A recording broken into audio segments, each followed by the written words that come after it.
시장의 핵심 이슈들과 트렌드를 점검하는 메가사이클 시간입니다. 지금 여러 이슈들이 있는 상황이고요. 다음 주를 준비하면서 어떤 이야기를 또 해야 될 것인지 유니스토리 자산운용 김장렬 투자전략본부장 함께하겠습니다. 어서 오십시오. 네, 안녕하십니까. 네, 오늘도 궁금한 부분들을 또 김장렬 본부장이 잘 아시는 쪽의 이야기를 많이 해주실 걸로 기대가 되는데 첫 번째 주제 보시죠. 이번 주 사실 굉장히 관심 끌었던 게 이제 엔비디아의 실적이잖아요. 실적이 어떻게 나올까? 실적이 나왔고 주가 반응이 있었는데 관련된 이야기들이 할 게 많습니다. 일단 기대치를 충족하는 실적이 나왔는데도 주가는 빠졌습니다. 네네. 그 이유와 함께 소위 그 전에 있었던 다시 부각됐던 AI 버블로는 엔비디아의 호실적으로 좀 묻어버렸다, 잠재웠다 이렇게 봐도 됩니까? 버블이 바로 터지는 게 아닌 이상 직전까지는 버블인지 아닌지 모르는 거죠. 그러니까 버블이라는 얘기가 나오고 나서 그 전후에 있을 때 실적은 버블이라는 얘기가 왜 나올까요? 너무 좋기 때문에 버블이라는 얘기가 나오거든요. 거기에 부합하게 실적은 잘 나왔습니다. 그리고 주가가 빠진 거는 주가가 미리 올랐기 때문에 이 실현의 빌미를 갖고 있는 사람들이 있었다라고 말씀을 드릴 수 있겠습니다. 그리고 엔비디아는 과거 3년간 보시면은 보통 실적 컨센서스라는 것보다 거의 대부분 한 5에서 10% 잘 나왔고 그럴 때 주가가 긍정적으로 반응했고요. 만약에 상승 그 기대치보다 상승하는 율이 5에서 10%가 넘지 못하면은 여지없이 보합 내지는 빠졌어요. 이번에 상승한 그 정도가 그 나온 결과가 예상보다 약 2%, 3% 정도 상승 더 좋았기 때문에 그 정도 갖고는 만족을 못하는 거죠. 그래서 마이너스 2, 3% 시작했던 게 맞고요. 다만 오늘은 GDP 넘버라든지 여러 분위기 때문에 긍정적으로 반응을 해서 결국은 보합권은 끝나서 다행이긴 합니다만 어쨌든 결론적으로는 실적은 괜찮았고 하지만 기대치는 높았고 그다음에 버블은 아직 모르는 거고 이렇게 반응을 했다고 말씀을 드릴 수 있겠고 더 주목할 사항은 따로 있었습니다. 네. 더 주목할 사항이 따로 있었다. 그러니까 넘어가지 못하겠네. 뭐가 주목할 사항인데요? 네. 그러니까 뭐 H20 뭐 중국향 뭐 매출이 20-30가 빠졌다. 그래서 더 나오지 않았다. 이렇게 자꾸 얘기하는데 H20은 매출이 중국향 없었다면서요? 네네네. 근데 이제 그것이 기대했던 사람이 있었을지 모르겠어요. 그러니까 그렇게 나왔으면은 그게 몇십억 불 되면은 460억 달러가 아니고 더 나왔겠죠. 근데 그런 거는 약간 지엽적인 거고 얘네들이 잘하고 있는 건 블랙웰이죠. 블랙웰은 잘 되고 있고요. 그게 중요합니다. 블랙웰 잘 되고 있고 차세대 제품 블랙의 울트라도 뭐 잘 되고 있고 포함해서 지금 첨단인 거죠, 그러니까. 예, 지금 첨단이죠. 그런 제품들은 잘 되고 있는데 항상 잘 된 게 아니에요. 그러니까 엔비디아는 항상 중간에 생산에 노이즈가 있고 그런 얘기가 많았는데 질문을 했죠. 블랙엘 다음에 내년도에 중심이 되는 내년 한 중반 2분기에 나오는 루빈이라는 제품은 어떻습니까? 라고 했을 때 차질 없이 나름대로 계속 잘 진행되고 있다라는 식의 얘기를 했기 때문에 이게 더 중요한 거예요. 그래서 엔비디아가 흔들리냐 보면 엔비디아의 펀더멘트는 전혀 흔들림이 없다. 그리고 이 루빈이 굉장히 중요한 게 루빈은 여기는 그 메모리도 HBM 메모리도 용량도 늘어나고 차세대 여러 가지 기술들 뭐 CPU, 슈퍼 네트워킹, 카드, 스위칭 등이 다 준비되어 있기 때문에 상당히 의미가 있는데 루빈이 잘 된다는 얘기는 삼성하고 하이닉스의 HBM4에 대해서도 의미가 있다라고 본다면은 실제 주가적인 측면에서는 이 서플라이 체인에는 긍정적으로 볼 요지가 더 있었어야 되는 것이 맞다. 이렇게 말씀을 드릴 수 있겠고요. 그 얘기를 하시려고 말씀하셔서 이제 중국을 넘어갔는데 중국 이슈 H20은 그러니까 큰 엔비디아의 어떤 큰 영향을 준 이슈는 아니라는 거죠? 아니다는 거죠. 그거를 이제 상쇄시킬 수 있다는 게 있는데 여전히 헤드라인에는 불확실성 여전한데 불확실성이 3개월, 2개월 전보다 더 여전하다는 개념은 미국이 수출을 허용해주고 중국도 그래요 고마워요 갖다 주세요 이렇게 얘기가 안 됐다는 것 때문에만 그런 거거든요. 그것이 주가의 흐름을 좌지우지할 것 같지는 않고요. 아마 시선은 지금 말씀드린 우리 HBM4하고 연결되는 블랙웰 다음 버전 루빈에 대한 구체적인 거가 더 나와야 되는데 그거는 이제 언제쯤 나오는 거예요? 스케줄이나 그렇죠. 이슈들. 무슨 그 컨퍼런스 같은 거 합니다. 10월 27일 좀 시간이 남았는데요. 워싱턴에서 얘네들이 글로벌 테크놀로지 컨퍼런스 GTC라는 걸 여는데 10월 27일입니다. 그래서 엔비디아는 절대적인 주가 레벨이 비싸지도 않고 싸지도 않고 딱 중간 정도 레벨이기 때문에 전반적인 상황은 루빈에 대한 세부 사항이 발표되는 아마 그 시점까지는 좀 갑론을박이 지속될 것 같습니다. 펀더멘털 이슈가 아니고 주가가 올라갔기 때문에 이렇게 말씀드리겠습니다. 네. 실적은 워낙 기대치가 높았기 때문에 그런 거고 중국은 사실 매출이 없었기 때문에 그죠? 매출이 일어나면 반영이 되는 건데 그것도 사실 녹록지는 않습니다. 새로운 제품, 블랙엘의 차기작 루빈에 대한 얘기를 하셨는데 그러면 중장기적으로 엔비디아의 포인트 정리해 오신 게 있는데 좀 알려주세요. 네, 중장기적으로 봐야 될 포인트는 사실은 다른 곳에 있는데요. 그게 아마 최근에 나온 증권사 리포트가 이걸 잘 요약을 했기 때문에 소개시켜 드리겠습니다. SK증권에서 나온 건데 네. 제목은 엔비디아가 쉽다 뭐 이렇게 얘기했는데 그게 아니고 엔비디아가 제시한 비전 자체가 이해하기 쉽다 이렇게 이해됩니다. 일단 지금 2025년도에 엔비디아의 전체 연간 매출은 대략적으로 2천억 달러로 예상되고 있습니다. 여기 이제 마진이 60몇 프로 해가지고 1,000억 달러 정도가 순이익으로 남는 건데요.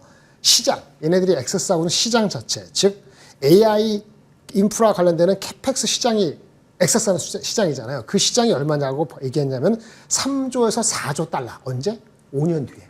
5년 뒤에 3조에서 4조 달러 시장이 액세스하는 시장이라는 얘기예요. 근데 그 시장 중에서 데이터 센터 질 때 실제 GPU라든지 엔비디아에 해당되는 네트워크라든지 이런 거 해당되는 비율이 얼마일까? 이런 거를 이제 가이던스를 줬거든요. 이 계산해 보니까 결국은 5년 뒤에 엔비디아의 실적은 약 5천억 달러가 될 수 있는 그 이상이 될 수 있는 시장이 열린다. 이런 식으로 얘기했다고 이제 분석이 되는 겁니다. 2천억 달러가 5년 뒤에 2.5배의 5천억 달러.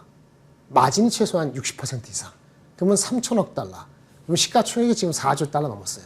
비싸지 않다. 이런 걸 주장하고 싶은 장기적인 그림을 비전을 제시했고요. 이거를 수치적으로 믿는다기보다도 그런 흐름이 있다는 얘기는 시장이 지속 성장한다는 걸 좀 자신감 있게 얘기를 한 건데요. 이거는 엔비디아뿐만 아니고 브로드콤이나 기타 관련되는 업체한테도 시장이 열린다는 것으로 해석될 수 있기 때문에 긍정적이다라고 말씀을 드리겠습니다. 네, 또 주목할 요인들 어떤 건데요? 뭐 이제 네. 이번에 실적 발표에서 나온 건 아닌데 사실은 일주일 전에 우리나라도 그렇고 로봇 관련 주식이 많이 올랐어요. 예. 로봇 관련돼서도 자기네가 헤게모니를 확실히 쥐겠다. 로봇은 이런 이제 얘기를 젠슨함이 지금 다시 좀 힘을 실는 섹터죠. 맞습니다. 근데 이제 이런 실적 발표될 때 어제 오늘 사이는 네. 새로운 게 아니었기 때문에 예. 그거 발표 안 됐는데 로봇에 대해서도 우리 그 엔비디아에서 하는 얘기가 자기네들은 원래 기본적인 소프트웨어 모델이 있었다는 거죠. 파운데이션 모델이라는 게 뭐 코스모스라고 해가지고 카메라로 들어온 입력된 데이터를 바로 물리 세계를 우리가 피지컬 월드를 이해하는 그런 파운데이션 모델이 이번에 한 게 하나 있었고요. 그리고 실제는 그거 가지고 좀 더 휴머노이드 로봇이 실질적인 행동을 실행할 수 있게 해주는 모델. 그게 이제 아이작 그루트라는 모델이 있는데 그런 모델도 갖고 있는데 이번에 제슨 토르라는 원래 제슨 토르라는 칩이 있었어요. 근데 계속해서 성장해 오다가 이번에 발표된 제슨 토르 4세대 제품은 이전 제품보다 성능이 무려 7배 반이나 높고 이거를 가져가면 뭐 하는 거냐? 이 제슨 토르를 로봇의 암 이렇게 가슴에 싣고 머리에 실리면요. 실질적으로 두뇌 역할을 하는 칩이 되는 거고. 근데 요것이 하나의 로봇을 개발하는데 개발 툴이 되는 거예요. 로봇 개발 툴을 공급한다라고 말을 했습니다. 엔비디아 실적에서는 1, 2%도 안 되기 때문에 별거 아닌데 향후 이것이 로봇이 엄청나게 커졌을 경우에 생태계를 잡을 수 있게 된다는 측면이 강조되기 때문에 엔비디아가 이게 가치에 반영되면 레벨이 지금 40배, 30배 PER에 대해서 좀 다르게 생각할 수도 있죠. 이런 걸 선보였다는 거고 실제 임팩트는 관련되는 로봇 관련 주식이 들썩들썩하게 된 배경이 됐던 거라고 말씀을 드릴 수 있겠습니다. 그러면 엔비디아 얘기를 꽤 다각도로 중장기적으로까지 얘기를 했으니까 국내 삼성전자, 하이닉스, 반도체 네. 얘기를 추가적으로 좀 여쭙고 갈게요. 사실은 엔비디아 실적 발표 전까지는 SK 하이닉스가 눌려 있었거든요. 네. 실적 발표하면 하이닉스가 좀 움직일 수 있다고 했는데 실제로 보면 하이닉스가 좀 많이 빠져서 이제 움직이기 시작합니다. 네. 그러면 이제 엔비디아 실적 발표 이후에는 다시 하이닉스가 조금 더 관심권이에요? 네, 사실은 아까 말씀드린 네. 그 루빈이라는 게 핵심인데요. 예. 이거 갖고 단정적으로 짓는 것도 아직은 이릅니다. 많은 실적 발표되고 어저께 이슈가 됐던 거는 이건 거죠. 어저께 이슈됐던 거는 엔비디아가 루빈이라는 신제품에 대해서 제대로 준비되고 있다라고 얘기했잖아요.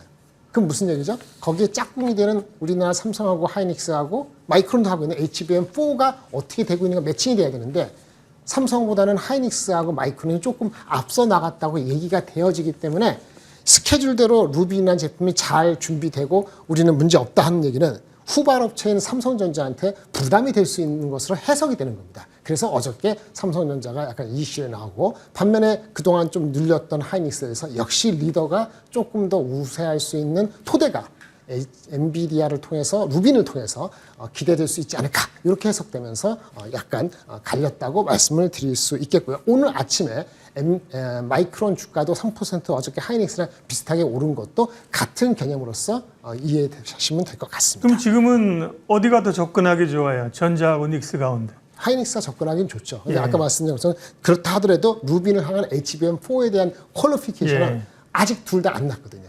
그러니까 삼성전자보다 하이닉스와 마이크론이 먼저 샘플을 제출했기 때문에 시장에서 기대되고 있는 건 빠르면 9월, 10월 달 지나기 전에 하이닉스 마이크론이 콜이 나고 그걸 바탕에 해서 일정 내지는 상당한 물량에 대해서 커미트를 엔비디아는 받을 거다라는 기대감이 확인이 되면 이 주식이 예. 더 갈 것이고 그렇지 않으면 한 2, 3개월 뒤에 따라오는 삼성한테도 기회가 있다라고 다시 또 얘기가 바뀌겠죠. 어저께 오늘 사이에는 루빈이 잘 되면 리더가 좀 편하다 이렇게 판단이 된 거가 주가가 반영이 됐다 이렇게 이해하시면 될 것 같습니다. 네, 엔비디아 실적 관련해서 국내 반도체 영향까지 자세하게 짚어왔습니다. 우리 김장렬 본부장께서 리서치 센터장도 하시고 반도체 애널리스트를 오래 하셨거든요. 이 부분에 아주 전문가세요. 그 부분을 우리가 깊게 좀 다뤄봤고요. 다음 또 이슈 살펴볼까요? 네, 다음은 마스가 발맞춰서 덩치 키우는 K조선. HD 현대중공업과 미포조선 합병하기로 했었죠. 그러면서 결국 덩치를 키우겠다는 건데 그 덩치를 키우겠다는 건 기본적인 조선도 그렇지만 방산에 대한 니즈가 큰 거죠. 네, 맞습니다. 예. 방산이죠. 예. 군함 아니면 또 MRO 이런 건데 일단 군함을 짓고 뭐 하는데 도크가 좀 부족해요. 그다음에 라이선스가 한정적이에요. 그러니까 라이선스는 관련된 라이선스가 HD 현대중공업은 있단 말이에요. 근데 미포조선은 없습니다. 그런데 도크는 현대중공업 도크는 커요.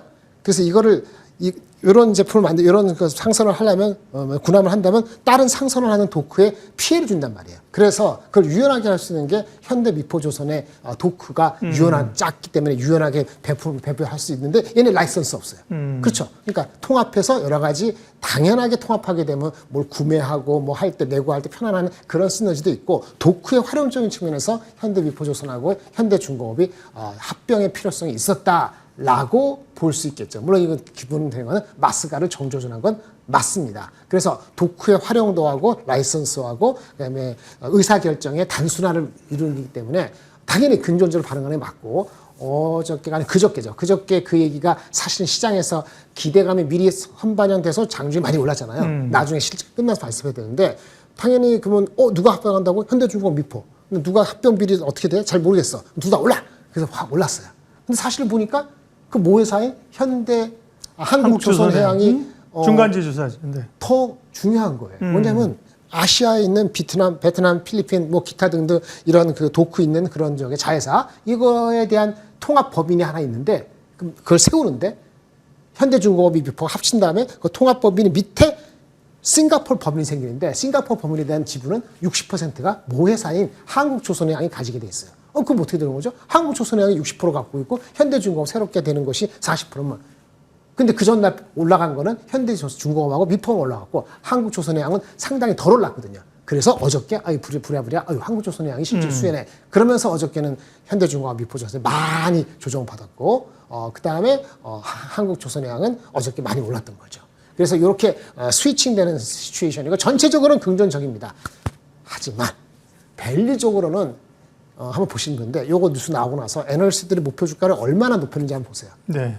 요거 다 말씀드렸었는데 애널리스트 목표 주가가